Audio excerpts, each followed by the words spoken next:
Bonjour à tous et merci de nous rejoindre pour commencer cette importante information. Un communiqué de la présidence de la République de Côte d'Ivoire au programme aujourd'hui de l'agenda du chef de l'État Alassane Ouattara. Ce communiqué sera diffusé à 11h30 en direct sur RTI 1.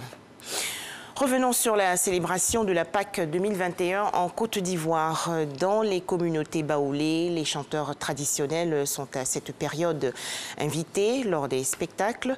Mais tandis que certains sont fortement sollicités, d'autres sont carrément laissés pour compte.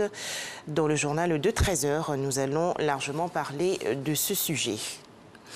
Toujours en Côte d'Ivoire, un concours pour accélérer la croissance des jeunes entreprises. Il s'agit du concours dénommé Initiative durable. Cette compétition a été lancée par le ministère de la Ville en partenariat avec le club Abidjan Ville Durable. Les précisions de Mamadou Kouassi.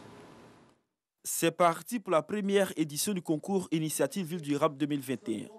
Un concours qui mettra en compétition des start-up ivoiriennes dans la mise en œuvre d'une nouvelle dynamique des villes ivoiriennes.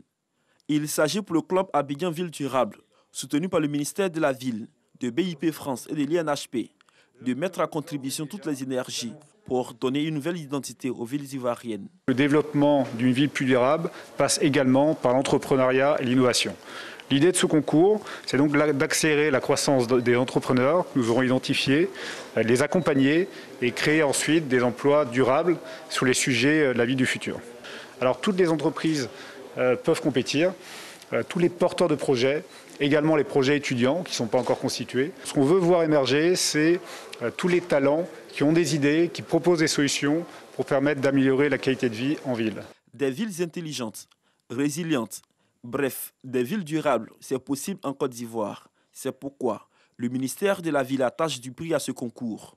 Moumouni Silla, directeur des cabinets du ministère de la Ville, invite à une synergie d'action pour offrir aux populations des villes vertes et intelligentes. Le concours que nous lançons ce jour vient comme une réponse à la participation du secteur privé et des start-up dans la construction des villes durables en Côte d'Ivoire. Le développement durable se co-construit. Et aucune initiative ne doit être privée de prospérité. Bien au contraire, nous devons les connaître, les structurer, les consolider, les porter du mieux que nous pouvons. Et c'est toute la quintessence de l'émulation à laquelle nous invitons les porteurs de projets, cibles de notre concours Initiative Ville Durable.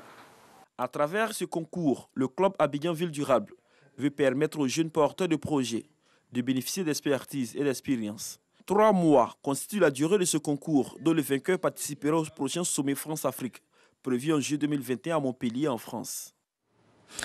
À présent, l'actualité hors de chez nous. De nombreuses voix s'élèvent actuellement au Bénin pour dénoncer un coup d'État constitutionnel. En effet, la fatidique journée du 6 avril 2021, c'est-à-dire aujourd'hui, où le président de la République, Patrice Talon, devrait rendre son tablier et graine ses premières minutes, mais le chef de l'État béninois continue d'exercer son pouvoir conformément à la Constitution révisée. L'opposition béninoise appelle donc à des manifestations pacifiques anti-Patrice Talon dans tout le pays. Plus de 1800 détenus se sont évadés des prisons du sud-est du Nigeria après l'attaque hier d'un grand groupe armé. Selon les autorités nigérianes, cette évasion spectaculaire s'est déroulée au milieu de la nuit.